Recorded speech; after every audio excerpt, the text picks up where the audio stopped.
Hello everyone, कैसे आप सब। मैं हूं आपका होस्ट शेफ धीरज और आज इस वीडियो में हम लोग डिस्कस करने वाले हैं हमारे इंडस्ट्रियल ट्रेनिंग्स की ड्यूटीज़ और रिस्पॉन्सिबिलिटीज़ के बारे में। मतलब कि जब हम अपने होटल मैनेजमेंट के डिग्री और डिप्लोमा कर रहे हैं और हम लोग अपनी ट्रेनिंग्स पे, जिसको कि हम लोग इंडस्ट्रियल ट्रेनिंग बोलते हैं, तो उस समय हमारी क्या ड्यूटीज़ होती हैं और क्या हमारी रिस्पॉन्सिबिलिटीज़ होती है। मतलब कि हमारे कर्तव्य और हमारी जिम्मेवारियां क्या होती हैं जब हम किसी होटल के अंदर अपनी ट्रेनिंग्स के लिए जा रहे हैं। तो टॉपिक बहुत इम्पॉर्टेंट है। ऐसा नहीं होता है कि जब आप कहीं पे जॉब कर रहे हो और आपको सैलरीज मिल रही हो तभी आपकी कुछ जिम्मेवारियां बनती हैं, कुछ आपके कर्तव्य होते हैं। बट ट्रेनिंग के दौरान भी आपको इन सब चीज़ों का पालन करना चाहिए, जो कि एक तरीके से कंपलसरी होता है। तो पूरी वीडियो को आपको एंड तक देखना है।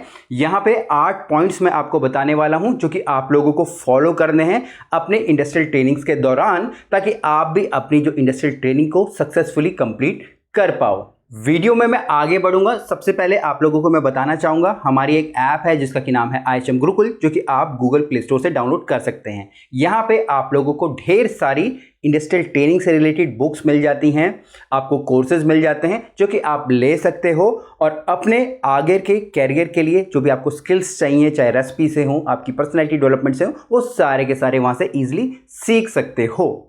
तो सबसे पहले हम डिस्कस करेंगे इंडस्ट्रियल ट्रेनिंग का मतलब क्या होता है।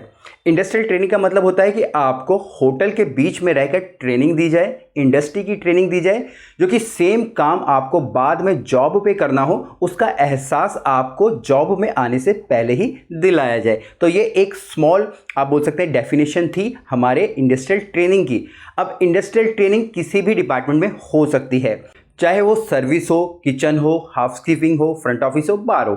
डिपेंड करता है कि आपने अपना करियर किस चीज़ में चूज़ किया है, या फिर अगर आप डिग्री या डिप्लोमा कर रहे हो तो ये इसके ऊपर भी डिपेंड करता है। अब यहाँ पे जो सबसे पहला पॉइंट आ जाता है जिसको कि हम लोग ड्यूटीज़ और रिस्पॉन्सिबिलिटीज़ के अंदर लाते हैं, वो है आपकी करेक्ट रिपोर्टिंग का। आपको करेक्ट रिपोर्टिंग करनी है। जब भी आप अपने कॉलेज के थ्रू किसी होटल के अंदर इंडस्ट्रियल ट्रेनिंग के लिए जाते हो तो आप जाते तो किसी डिपार्टमेंट पे हो, बट पहले जो रिपोर्टिंग होती है वहाँ के ट्रेनिंग मैनेजर को ही होती है।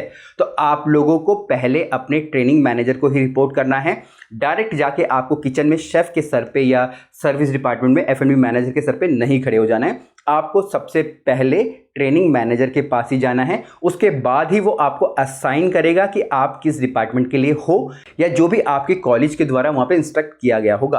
और दूसरा, यहाँ पे आपको जो ट्रेनिंग्स मैनेजर होते हैं उनको आपको अपनी इच्छाएं भी बतानी है कि सर मैं इस डिपार्टमेंट में ट्रेनिंग करना चाहता हूँ। एग्जाम्पल के लिए मैं बोलता हूँ कि भाई मैं किचन डिपार्टमेंट में जाना चाहता हूँ, प्रोडक्शन डिपार्टमेंट में मेरा इंटरेस्ट है और प्रोडक्शन डिपार्टमेंट के अंदर मुझे काउंटी में ही करना है। तो आपको उनको वो बताना है, ठीक है। या आपको पता ही नहीं है कि मुझे किस डिपार्टमेंट के अंदर अपना कैरियर बनाना है, इंडियन है, काउंटी है, चाइनीज़ है, थाई है, तो आपको उनको बोलें कि सर मैं अभी भी कंफ्यूज हूँ और मैं चाहूँगा कि हर डिपार्टमेंट के अंदर मुझे थोड़ा थोड़ा समय मिले। 6 महीने की ट्रेनिंग है तो आप बोलिए सर हर डिपार्टमेंट के अंदर मुझे 1.5 महीना आप करने दीजिए, ठीक है। तो आपको उनको बताना है ताकि उनको भी पता चले कि आप लोग इंटरेस्टेड हो इस ट्रेनिंग को करने के लिए।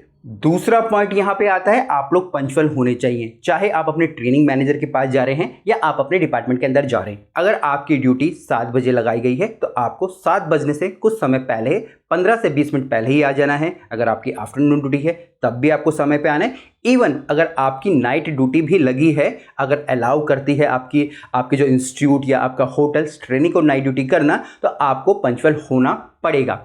तीसरा पॉइंट आ जाता है यहाँ पे आपकी लॉग बुक। आपको हमेशा अपने साथ एक लॉग बुक रखनी है। लॉग बुक के अंदर आपकी जो भी डे टू डे एक्टिविटीज़ होती है वो सारी की सारी आपको लिख के रखनी होती है। और ये लॉग बुक आपके जो डिपार्टमेंट हेड हैं, चाहे वो एक एग्जीक्यूटिव शेफ है, F&B मैनेजर है, वो भी चेक कर सकते हैं, आपके ट्रेनिंग मैनेजर भी चेक कर सकते हैं। और यही आपको बाद में सबमिट करना होता है आपके कॉलेज के अंदर। इसके साथ साथ आपको एक छोटी पॉकेट डायरी भी रख लेनी है, साथ में पेन, जो कि आपको समय समय पर उसके अंदर कोई भी रेसिपीज़ है, कुछ ऐसी इंपॉर्टेंट चीज़ जो कि बार बार आप लोग अपनी लॉग बुक के अंदर नहीं लिख सकते हैं, वो सारी की सारी इसके अंदर लिखनी है। क्योंकि इस समय में आप लोग बहुत ही एक एक्सपीरियंस लोगों के साथ काम कर रहे होते हो, तो वो बहुत सी टिप्स देंगे, ट्रिक्स देंगे जो कि आप लोगों के लिए बिल्कुल नहीं है। आप लोगों ने किसी किताब में नहीं पढ़ा होगा, कहीं देखा नहीं होगा, क्योंकि फिजिकली आप लोग उनके साथ हो, तो वो छोटी छोटी बातें आपको फटाफट नोट डाउन कर लेनी चाहिए। इसके बाद जो नेक्स्ट पॉइंट आता है वो आता है यू शुड बी अटेंटिव। मतलब आप अटेंटिव होने चाहिए। आपके अंदर एक इंटरेस्ट होना चाहिए। अगर आपको कुछ कोई बता रहा है, अगर आपका सीनियर आपको कुछ बता रहा है, तो आपके अंदर एक सीखने की इच्छा होनी चाहिए। वो आपके चेहरे पे ही झलकता है हर किसी के कि वो कुछ सीखना चाहता है या नहीं चाहता है। ठीक है, तो आपको इस तरीके का अपने एटीट्यूड के अंदर रखना है, तभी जाके आपको कोई सिखाएगा। आप अटेंटिव होने चाहिए कुछ भी चीज़ें अगर आपको बताई जा रही हैं। इसके बाद है keen to learn the quality work. अब अगर आप किचन के अंदर है, सर्विस डिपार्टमेंट में है, बार में है, तो आपके सामने ढेर सारी चीज़ें हो रही होगी। ठीक है ना, कुछ चीज़ें सही भी हो रही होंगी, कुछ चीज़ें गलत भी हो रही होंगी, और आपको ही नहीं पता होगा कि कौन सी सही है या कौन सी गलत है।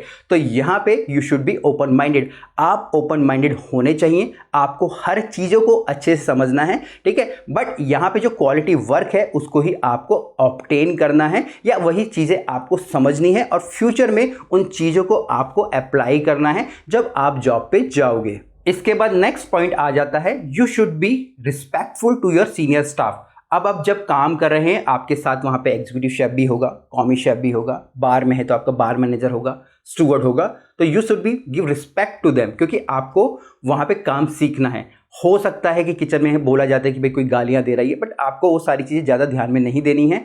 इवन अब तो ये कंप्लीटली एक तरीके से बंद ही हो चुका है कि कोई आपको गालियां दे रहा है। अगर कोई आप लोगों के साथ ऐसा होता है तो कमेंट करके जरूर बताना। ठीक है, हम उसके ऊपर भी वीडियो क्रिएट करेंगे। ठीक है, बट आपको रिस्पेक्टफुल रहना है। ठीक है, अगर आपको कोई सिखा रहा है, समझा रहा है, ठीक है, तो आपको अटेंशन पे करनी है और उनको एक प्रकार से रिस्पेक्ट देनी, क्योंकि वहाँ पे उनके पास बहुत सारा एक्सपीरियंस है। किसी के पास 20 साल का एक्सपीरियंस है, किसी के पास 25 साल का एक्सपीरियंस है, किसी के पास 5 साल का एक्सपीरियंस है, और हर कोई अलग अलग कुजीन का शेफ़ होगा, कोई इंडियन का होगा, चाइनीज़ का होगा। ठीक है, तो आपको उनको रिस्पेक्ट वहाँ पे देना है। साथ साथ आपको उनके साथ एक तरीके से पॉजिटिव इंटरेक्ट भी करना है। पॉजिटिव इंटरेक्ट का मतलब है कि अगर आपको कुछ बोल रहे हैं तो आपको उनकी बात माननी है, उनका कहना मानना है। आपको उनको किसी भी प्रकार से उल्टे जवाब नहीं देने, क्योंकि आप यहाँ पे क्या हो, आप एक ट्रेनी हो, और जो भी वहाँ के एम्प्लॉयज़ आपको बोल रहे हैं, आपको उनकी आज्ञा का पालन वहाँ पे करना है। इसके बाद सेकंड लास्ट पॉइंट यहाँ पे आ जाता है, जो भी आपके ट्रेनिंग्स वहाँ पे कराई जाती है, चाहे वो डिपार्टमेंट द्वारा करवाई जा रही हैं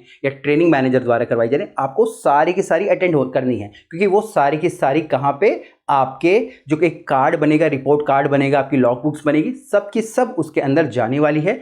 और सबसे लास्ट पॉइंट यहाँ पे आ जाता है कि आपको जो ये लॉग बुक है, रिपोर्ट्स है, आपने जो डायरी मेंटेन करी है, इन सब चीज़ों को अच्छी तरीके से कंसोलिडेट करके आपको साइन लेने हैं अपने डिपार्टमेंट हेड के, अपने ट्रेनिंग मैनेजर के, और इन सब चीज़ों को आपको जाके सबमिट अपने कॉलेज के अंदर करना है।